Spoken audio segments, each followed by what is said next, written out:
দুর্গাপুজো বাঙালিদের শ্রেষ্ঠ উৎসব প্রায় আমাদের দোরগোড়ায় এসে উপস্থিত হয়েছে। আমি কাল চলে যাচ্ছি কলকাতায়। এই পুজোয় একবারই আমি সারা বছরে একবারই আমি বাড়িতে যাই, তাই সেই পুজোয় সেই সময় চলে এসেছে। কালকে আমরা চলে যাচ্ছি কলকাতায়, তাই তার আগে একবার সিআর পার্ক কালীবাড়িতে এসেছি তারা মায়ের আশীর্বাদ নিতে, যাতে যাত্রা শুভ হয়, যে উদ্দেশ্যে যাচ্ছি সেই উদ্দেশ্য সফল হয় এবং নিরাপদে আবার ফিরে আসতে পারি, সেটা জানাতেই মার কাছে এসেছিলাম। তার সাথে এসেছিলাম যেহেতু এবারে কালী পুজোয় আমরা উপস্থিত, মানে দুর্গাপূজায় আমরা এখানে থাকবো না, তাই জন্য একবার দেখতে এলাম কি প্রস্তুতি চলছে। এই বাঁদিকে এটা দুর্গা মণ্ডপ, এখানে মা দুর্গা অধিষ্ঠিত হন এই পুজোর কদিনে, এবং এখানে ছোটোখাটো সাংস্কৃতিক অনুষ্ঠান চলে। বড় বড় শিল্পীরাও মাঝে মাঝে আসেন, যেমন কালকে এখানে একটি ছোটোখাটো অঙ্কন প্রতিযোগিতা হয়েছে বাচ্চাদের নিয়ে। দেখতেই পাচ্ছেন কি সুন্দর সুন্দর আঁকা, সেই আঁকারই এক্সিবিশন এখানে করা আছে। আজকে এখানে একটা সঙ্গীত প্রতিযোগিতা মতো চলছে। এবার আমি যাচ্ছি তারা মায়ের আশীর্বাদ নিতে। চলুন আমার সঙ্গে, আপনারাও তাহলে তারা মায়ের আশীর্বাদটা নিয়ে নিন।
এর আগে একজন গান গেয়ে গেছে,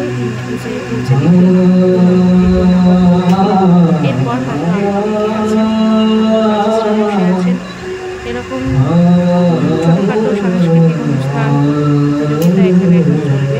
যেহেতু কলকাতার মতো থিম পুজো তো এখানে হয় না, এখানে এই সিআর পার্ক এলাকায় প্রত্যেকটি ব্লকে মায়ের আরাধনা হয়।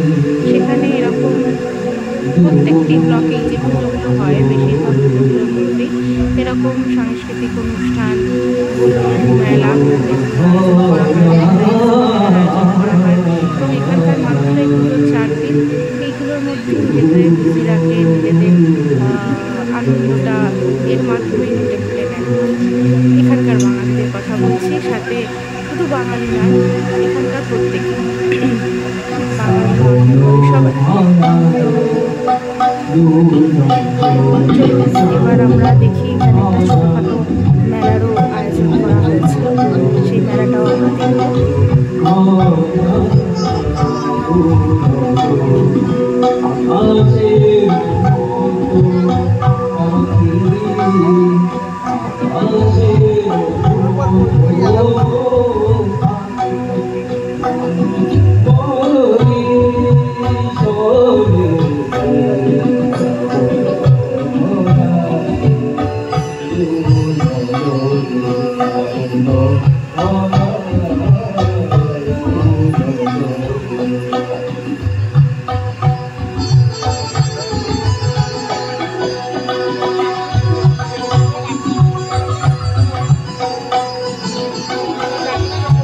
ছোটোখাটো মেলা বলুন, এক্সিবিশন বলুন, যাই বলুন, সিআর পার্ক কালীবাড়িতে এখন হচ্ছে, সেখানে আপনারা বিভিন্ন ধরনের কুর্তি, শাড়ি, শাল, হাতের কাজের জিনিস, খাবারের স্টল সব কিছু এখানে মোটামুটি পেয়ে যাবেন। যেমন দেখতেই পাচ্ছেন এখানে সারি সারি সমস্ত দোকান, বেশ অনেকগুলো দোকানই আছে, প্রায় 7-8টা বা তার বেশিও হতে পারে, আমার ঠিক গোনা হয়নি তো। আছে সামনেই দেখতে পাচ্ছেন কুর্তির সমাহার, এখান থেকে আপনারা চাইলে কেনাকাটাও করতে পারেন। অনেকে কেনাকাটা করছিলেনও। সুন্দর সুন্দর ব্যাগের দোকান আছে, বেশ সুন্দর জুয়েলারির দোকান আছে, খাবার দাবার দোকান তো থাকবেই। বাঙালি পুজো বলে কথা, আমরা বাঙালিরা এমনিতেই খাদ্যরসিক মানুষ, তাই খাবার দাবারের দোকান চলো খাবে তো হতেই পারে না। বনুকে ডেকে নিয়ে আসবে তাহলে, ঠিক আছে। ভালোই আয়োজন করেছে, এখন তো তাও ফাঁকায় ফাঁকায় তাও মোটামুটি দেখা যাচ্ছে। এরপর মানে কি বলবো, এত ভিড় হবে, বিশেষ করে পুজোর কদিন লাইন আর ভিড় এইটুকু জায়গার মধ্যে, তো এইভাবে ভিডিও করাও হয়তো পসিবল হয়ে ওঠে না সেই সময়তে। তো বেশ দেখলাম কি হচ্ছে, বেশিক্ষণ দাঁড়ায়নি, কারণ বললামই তারা আছে, প্যাকিং করতে হবে, অনেক কিছু আছে, তাই জন্য মোটামুটি এই একটু ঝটিকা সফরের মতো কয়েকটা জিনিস দেখে, একটু দোকান দেখে তারপর আবার বাড়ির উদ্দেশ্যে রওনা হয়ে গেছি। বেশ দেখতেই পাচ্ছেন তো, ভালো ভালো শাড়ি, শাল, যদি কেউ এখানে থাকেন তাহলে চলে যান, ভালো ভালো জিনিস পেয়ে যাবেন, একদম ভালো কালেকশন, সব কিছু এখানে অনেকেই কেনাকাটা করেন। এখানকার মানুষদের জন্য বেশ বাঙালি সাংস্কৃতিক জিনিসপত্র পাওয়ার একটা উত্তম এই জায়গার ব্যবস্থা করে দিয়েছে।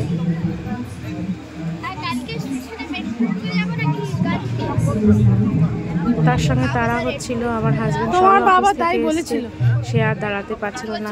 এখন তো প্রচণ্ড গরম এখানে, জানি না কেন এবারে একটু বেশ ভালোই গরম আছে, এবং গরমে প্রায় নাজেহালি লাগছিল এই মুহূর্তে। এগুলো খুব সুন্দর সুন্দর ঘর সাজাবার জিনিস, আমার তো খুব মনে হচ্ছিল যে একটা দুটো যদি কিনতে পারতাম তাহলে খুব ভালো হতো, ওইখান থেকেও ফুচকা খাবে, তাই আর সেদিকে হাত বাড়ালাম না। তো চলুন, মোটামুটি আমাদের দেখা হয়ে গেছে, এবার আমরা বেরিয়ে পড়ি। এই অটো করে যাওয়ার পথে, সিআর পার্ক থেকে বাড়িতে যাওয়ার পথে, এটা মেলা গ্রাউন্ড, এবারে 50 বছর পূর্তি, এর ভেতরেও এরকম মানে একটা মানে সাংস্কৃতিক অনুষ্ঠান সব কিছুর আয়োজন করা থাকে। তাহলে ভালো